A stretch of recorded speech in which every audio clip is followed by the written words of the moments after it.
It doesn't get much bigger than LeBron James, but then there's his idol, the late, great Muhammad Ali. LeBron, an admirer of the boxing legend, both in and outside of the ring, jumped on the chance to support an exhibit honoring his life at the Smithsonian National Museum of African American History and Culture. James Charitable Foundation and his business partner, Maverick Carter, are donating $2.5 million to the new exhibit. Stephen A., can LeBron ever be bigger than Muhammad Ali? Never.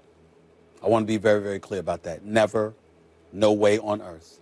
And that is in no way disrespectful to LeBron. And I want to make sure everybody understands that we're asking that question because we hear a lot of people bringing that question up.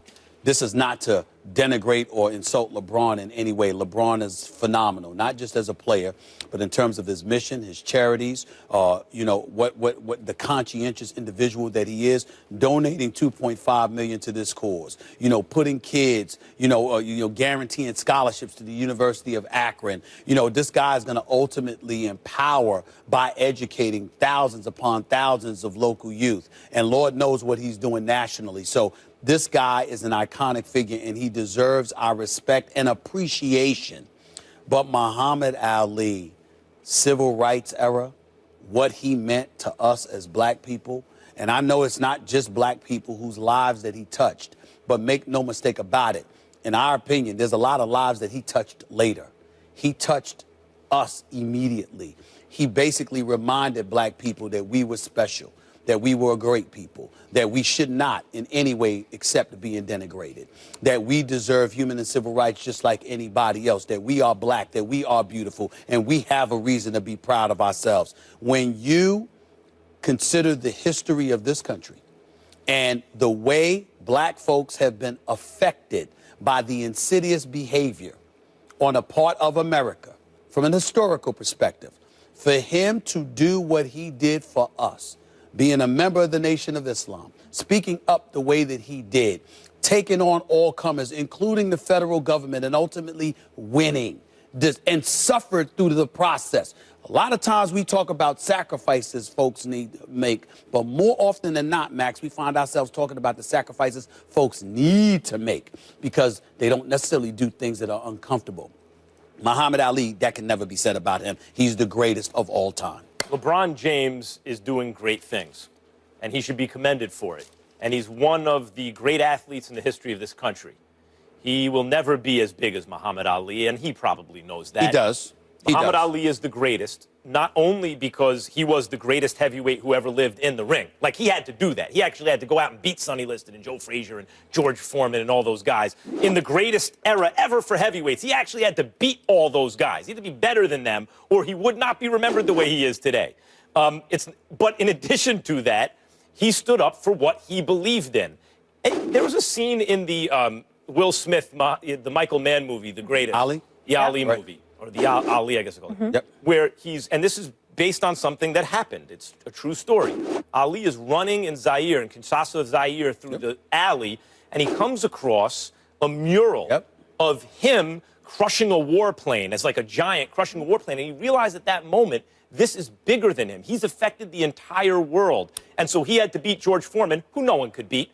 And he realized it's not just about him beating Foreman. He had to draw strength from all oppressed peoples all over the world because he was their champion. Now, there's more media. Right. There's more media now. And so maybe LeBron James can make more different impressions in people's minds. But in terms of the space that an athlete occupies in people's minds around the world, it will never be close. Muhammad Ali was arguably the most famous man in the world, including like Nixon and the Pope back then. And based on what he represented, I can't imagine another athlete ever being as big as Ali.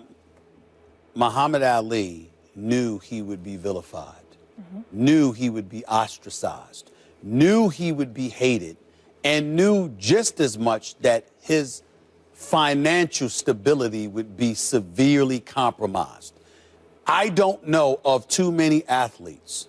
I don't think I know of any athlete in this day and age who will do that. I even had somebody ignorant enough to tell me that Colin Kaepernick would do that. I said, do you mean the same Colin Kaepernick that's making $12 million and the same Colin Kaepernick that didn't want to go to Denver because they couldn't work out about $400,000 to $500,000 that he would lose out on if he went there? Yeah. You mean that Colin Kaepernick? Shut the hell up. Muhammad Ali wasn't worried about his brand or personal gain. It was the cause and it was the people. Let's stop that nonsense. People understand even the impact it had when then Cassius Clay, after upsetting Sonny Liston, which is impossible to do, turns to the camera and says, I'm not Cassius Clay anymore. That's my slave name. My name is Muhammad Ali. Nowadays, an athlete changes whatever, no big deal.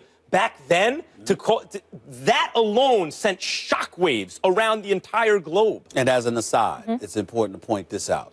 One of the reasons that Howard Cosell was so great was because he was the first to say, you're a grown man, you have the right to be called by whatever name you want. Back then, if someone on TV stated the obvious, it made waves around the world because people were in a state of... well, nobody else would do it before Cosell did it. Remember like that. A butterfly, sting like a bee. I also want to mention that Michael Jordan donated $5 million, Magic Johnson and his wife $1 million, also to this new exhibit. Of course, if LeBron donates 2.5, Jordan donated 5. It is what it is. Game up, LeBron. Coming up, let's get into it. If Naptown was hoping to see King James in the flesh last night, they would, except it wouldn't be on the court. LeBron sat during the Cavs-Pacers game. Now, this was Cleveland's second game in a back-to-back. Friday, they play Detroit. So that's 3 games in 4 days. But after the Pistons games Friday, the Cavs have 4 days off until they face Portland Wednesday. So Cavs coach Ty Lue says the plan is to limit LeBron's minutes in January and February. Stephen A., are you okay with LeBron sitting on the back end of back-to-back games here when he has multiple days off coming up? No, I'm not as technical as that. Okay. I have a problem with LeBron James sitting. I'm not paying attention to the back-to-back or anything like that. If you're healthy enough, if you could be out there cheering and what have you, and traveling with your team, you should be out there playing. It's not that he doesn't deserve rest. Anybody deserves rest is LeBron James. But here's the point that I want to get to. I have a problem with any player sitting out on the road and you're healthy. Sitting out on the road, and especially when you're going up against somebody in an opposing conference, Max, that's where I get rubbed the wrong way. To me, I understand you want to serve your home fans, but if you're going to sit out in an NBA season, you have 41 nights a year for them to catch you. Chances are, I know that even at home, there are people, I mean, everybody can't afford these games all the time, and that might be only one game that you go to, whatever, but you have a far better chance of seeing your star players if you take into account home games as opposed to road games. If you're playing somebody within the same conference, you're visiting them 2-3 times a year at the most. If you're playing somebody in an opposing conference, you're visiting them 1 time. You can't miss those games when you're a megastar in this game. It's just something that you simply cannot do. I'm not going to get on LeBron James or Tyronn Lue. Listen, this is not them. Popovich did it for years. He still does it. We all understand it. This is nothing to insult or be upset about with LeBron James, who barely misses any games. I'm just one of those guys. I'm fixated on this reality. Road teams, when you go on the road, they rarely see you, and especially when it's the opposing conference. Those are games you should be, it can't be legislated, but those are games you should be doing everything in your power to make sure you play. No problem with LeBron sitting down. And, the fans of the other team, to hell with them. You want LeBron James to even consider. So in Lou and LeBron's opinion, their chances are increased of winning a championship if LeBron rests a given day, right? Okay, that's their own equation, whether you agree with it or not. So you think that, in their opinion, they should at all in any way diminish their chance to win a championship to accommodate the ticket-buying fans of the other team? Who cares about them? This is called Popoviching when a coach does it. I think it should be called LeBroning when a player does it. Part of the way LeBron has been able to cope with his physical decline, which I believe he's been in the last couple of years. Of course, when you're coming from the highest peak, you're still physically better than everyone else, even on your way down the mountain. But the way he's been able to level that decline off and stay at the kind of altitude he's playing is by realizing he matured and realized the regular season's a marathon. Pace yourself. Take some days off. do the right thing so that when the playoffs roll around, you got enough gas in your tank to get over the hump, which is what just happened. If anyone has the equity to do this, it's LeBron James. And in terms of the hometown fans, even if he misses games at home, that's on the road. So what? They're rooting for their team. Right. Even the hometown fans, make this deal with the hometown fans. Increase your chance to win a championship, but you know what? You bought a ticket and you didn't get to see LeBron live. They'd all take that deal. Here's your nightmare. Your nightmare is the man sitting across from you who's been your friend for years, who's been your former compatriot at ESPN New York, who knows you quite well, Max Kellerman, and knows what a capitalist you are. So I just want to make sure, that's right, I just want to make sure I'm clear, because you're talking to the American public here. The American public is watching, Max Kellerman. I'm a man of the people. I mean, I know that the election is over and we all know you lost that debate. But the point that I'm trying to make to you, Max Kellerman, is this. I must ask this question. Rigged. Are you sitting before a nationally televised audience and looking into the camera and telling the American people that you don't give a damn about how they feel? You don't give a damn about them being the paying customer? It does not matter to you? Is that what you're saying? I just want to be clear. Excuse me. I don't give a damn. It doesn't matter to me. How's that? Wow. Fair enough? Wow. Okay, that's fine. Now let's get back to this. You know what? I'm an old school kind of guy. I think about a Michael Jordan. I think about the Magic Johnsons. I think about Bird before that back injury really kicked in. Stars, Isaiah Thomas included and others, they actually had and felt a sincere, genuine, inherent obligation. Kobe was that way as well. They felt a sincere, inherent obligation to go out there and to give the fans what they wanted to see. In no way am I implying that LeBron hasn't done that. LeBron missed a grand total of like 16 games in 4 years during his years in Miami. The guy, I'm not questioning LeBron. He entered Wednesday's game 6 in the league in playing time. 6 in the league in playing time, averaging 37 minutes a game. Listen, I'm not questioning him. We're using him to touch on a bigger picture, Max. And the bigger picture to me is this. All I'm saying is if you're going to sit down, and I have no problem with sit down for rest and all of that stuff, I understand it. But can't you do it at home where you have 41 games a year as opposed? Listen, I forgot which guy it was, but I remember they were playing in Utah, and I forgot which team it was or whatever.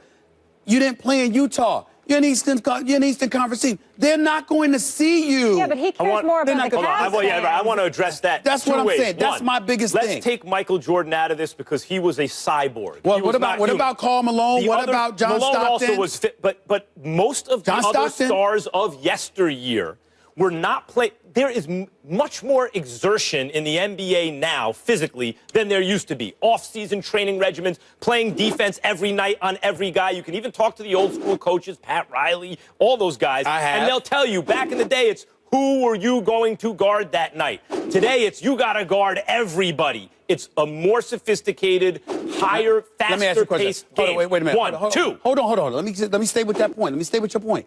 Max Kellerman, whether it's boxing or anything else, you repeatedly and religiously defer to history. I am saying to you from an historical perspective, do you know of any star in history who sat down games and said, you know, I just needed to rest today? LeBron is innovating in that case. Okay. And by the way, this is a tough one. Finally, you said, I just want to say this. This really is a tough one. You said that guys like Kobe never felt a sincere obligation to play for the fans. LeBron James feels a sincere obligation to win championships for the fans of the Cleveland Cavaliers. That's his obligation. I understand and I appreciate that point. All I'm saying is because you know you're going to be in the playoffs, that's even more additional games those local fans get to see you. The people on the road don't. My issue is the road. That's it. I understand both arguments in this one. LeBron, though, trying to make his 7th straight trip to the finals. But we want you guys to get involved at home. Do you have a problem with LeBron sitting out versus the Pacers last night? We'll share those results and react a little bit later in the show.